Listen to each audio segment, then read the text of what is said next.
Hello friends, welcome back to BST पाठशाला। इस video में मैं डिस्कस करने वाली हूँ कम्युनिकेशन के बैरियर्स क्या होते हैं, जो कि बहुत इंपॉर्टेंट टॉपिक है 12th के हिसाब से। ये चैप्टर 7 का टॉपिक है डायरेक्टिंग का, which is communication and barriers to effective communication. Barriers क्या होते हैं? जब कभी कभार हम मैसेज किसी को सेंड करते हैं तो वो रिसीवर को नहीं मिलता या सेम मैनर में नहीं मिलता, बीच में कुछ मिस रिप्रेजेंटेशंस या मिस अंडरस्टैंडिंग्स हो जाती हैं, जिसको हम बोलते हैं हर्डल्स। तो जब कम्युनिकेशन करते वक्त बीच में कुछ हर्डल्स आ जाती हैं, उनको हम बोलते हैं बैरियर्स टू इफेक्टिव कम्युनिकेशन। अब हमें ये देखना है कि इस चैप्टर में कितने टाइप्स ऑफ बैरियर्स हैं कम्युनिकेशन के। वो है 4 टाइप के barriers: semantic barrier, psychological barriers, organizational barriers and personal barriers. These are the 4 categories of barriers to effective communication. इसके अंदर भी अलग अलग टाइप्स होते हैं, वो अब हम चलो पढ़ते हैं। सबसे पहला है सिमेंटिक बैरियर। ऐसा बैरियर जो हमारी लैंग्वेज से रिलेटेड होता है, सिंबल्स या लैंग्वेज से रिलेटेड बैरियर को हम बोलते हैं सिमेंटिक बैरियर। क्या होता है कि कभी कभार हम कुछ वर्ड्स यूज़ करते हैं, कुछ सेंटेंसेस यूज़ करते हैं जिनके अलग अलग मीनिंग्स होते हैं। There are certain kinds of words and sentences which have different meaning, और जो लोग अलग अलग तरीके से उसे समझ सकते हैं। मतलब जैसे डबल मीनिंग कुछ वर्ड्स होते हैं, कुछ सेंटेंसेस होते हैं कि हमने बोला कुछ और, सामने वाले ने समझा कुछ और।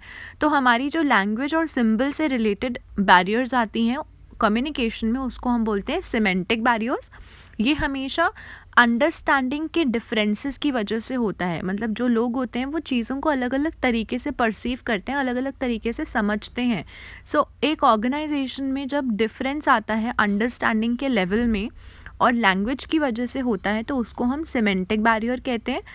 देर are different types of semantic barriers: badly expressed message, symbols with different meanings, faulty translations, unclarified assumptions, technical jargon, body language and gesture decoding. ये होते हैं हमारे कुछ तरीके के सिमेंटिक बैरियर्स जो कि लैंग्वेज और सिंबल से रिलेटेड होते हैं। नेक्स्ट टाइप ऑफ बैरियर है psychological barrier. Emotional and psychological factors होते हैं जो हमारी कम्युनिकेशन के वे में बैरियर एक्ट करते हैं। जब हमारा स्टेट ऑफ माइंड डिस्टर्ब्ड होता है या कहीं और इन्फ्लुएंस्ड होता है, तो हम सही से इंफॉर्मेशन को परसीव नहीं कर पाते। When we are not in a good state of mind while communicating, उसको हम साइकोलॉजिकल बैरियर्स कहते हैं। इसके टाइप्स क्या होते हैं? Premature evaluation, lack of attention, loss by transmission and poor retention and distrust. मतलब जब कभी हमारा इंटेंशन नहीं होता या कभी हम प्री मैच्योर इवैल्यूएट कर लेते हैं चीज़ को पूरे बोले बिना, हम खुद ही अंदाज़ा लगा लेते हैं कि सामने वाले ने ये चीज़ बोली होगी। या लॉस बाय ट्रांसमिशन या पुअर रिटेंशन का मतलब होता है कि हम चीज़ को याद नहीं रख पाए। या distrust, when we don't trust सामने वाला जना, तो हम उसकी बात पर या उसकी कम्युनिकेशन पर विश्वास नहीं करते। So it is very difficult to communicate in such kind of situation, जब हम साइकोलॉजिकली उस स्टेट में नहीं होते कि हम किसी से कम्युनिकेट करें या किसी की कम्युनिकेशन पर या उसकी आइडियाज़ या उसके बिलीव्स पर विश्वास करें। So this is the second type of barrier. Third type of barrier is organisational barrier. नाम से क्या समझ में आता है? जो ऑर्गेनाइजेशन में प्रेजेंट होते हैं communication barriers, factors which are related to the organization structure या हमारा authority relationship, related to rules and regulations, ये सारे हमारे बैरियर्स होते हैं ऑर्गेनाइजेशनल से रिलेटेड। टाइप्स हैं organizational policy, rules and regulation, status difference, complex organization and organizational facilities. इन सब चीज़ों से रिलेटेड जब कम्युनिकेशन करने में दिक्कत आती है या प्रॉब्लम आती है, तो उसको हम बोलते हैं ऑर्गेनाइजेशनल बैरियर। जैसे कि हमारी जो पॉलिसी है वो बहुत ज़्यादा हार्श है, वो बिल्कुल भी फ्लेक्सिबल नहीं है, it's very rigid, and the rules and regulations are very strict कि हम कम्युनिकेट ही नहीं कर पा रहे हैं। यहाँ पर हम ऑर्गेनाइजेशन की बुराई नहीं कर रहे हैं, यहाँ पर हम ये बात कर रहे हैं कि जब इफ़ेक्टिव कम्युनिकेशन होने में प्रॉब्लम आ रही है ऑर्गेनाइजेशन की पॉलिसी की वजह से, या जैसे स्टेटस डिफरेंस है कि स्टेटस कॉन्शियस मैनेजर जो है वो अपने एम्प्लॉय से बात ही नहीं कर रहा है, सबॉर्डिनेट से कम्युनिकेट ही नहीं कर रहा, that is refer to as status difference. Complex organisation structure, कभी कभार जो हमारा ऑर्गेनाइजेशन स्ट्रक्चर होता है वो बहुत कॉम्प्लेक्स भी हो सकता है। So this is the third type.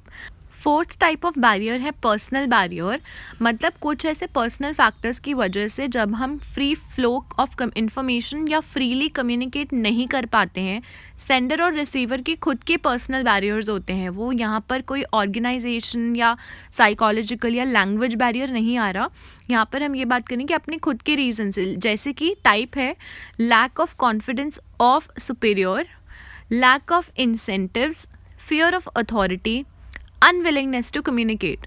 तो मतलब हम खुद से ही कम्युनिकेट नहीं कर पा रहे, we are unwilling to communicate, कि हम this is the problem of the sender who wants to communicate to the receiver. Lack of incentive, कि कई बार ऐसा है कि यार हमें लगता है अब मुझे इंसेंटिव तो मिलता नहीं है तो मैं क्यों कम्युनिकेट करूँ, why should I tell my good ideas in the organisation when I don't receive appraise, if I don't receive incentives, मुझे उसका कोई रिकॉग्निशन नहीं मिलता, तो मेरे खुद की मर्ज़ी है कि मैं नहीं कम्युनिकेट करना चाहती। Lack of confidence of superior, कि कई बार सुपीरियर को खुद को कॉन्फिडेंस नहीं होता अपने सबॉर्डिनेट्स पर, तो इसलिए वो उनसे डिस्कस नहीं करता या कुछ भी कम्युनिकेट नहीं करना पसंद करता।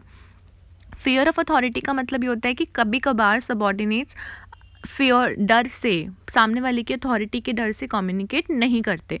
सो these are the types of the personal barrier. हमने 4 तरीके के बैरियर्स पढ़े हैं, semantic, psychological, personal and organizational. So आपको ये वीडियो से समझ में आ गया होगा कि बैरियर्स के टाइप्स क्या होते हैं। इन सब की डिटेल्स, मतलब जो भी ये टाइप्स हमने पढ़े हैं उसकी डिटेल मैं आपको नेक्स्ट वीडियो में शेयर करूँगी। Thank you for watching my video. Please like, share and subscribe to my channel. Thank you so much.